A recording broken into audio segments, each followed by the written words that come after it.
Hey guys, welcome to PassFab. Has your iPhone been lagging like crazy ever since you updated to iOS 26?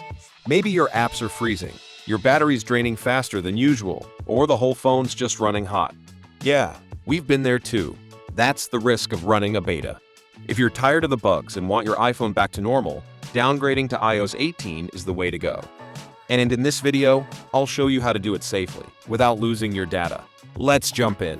First things first, back up your device. Plug your iPhone into your computer. Tap Trust if it asks, then open up iTunes and hit back up now. While we're backing up, let's download the iOS 18 firmware. I'm going to use PassFab iPhone Unlock to accomplish this step. You can download it in the description below the video. Launch it. Click on Unlock iOS screen.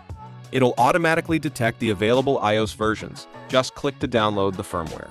During the download process, let's see if the backup is complete. If the backup is complete, we need to come in and modify it. You can find your iPhone backups here. Head into the backup folder, look for the Info.plist file, then right-click and open it in Notepad.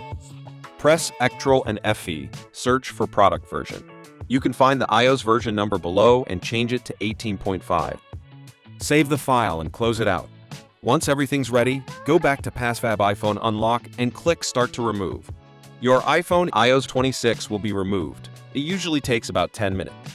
After your iPhone reboots, it indicates that the downgrade is complete. Now you can open iTunes to restore data. If iTunes prompts for an activation lock, you'll need to enter your Apple ID and password to complete the activation.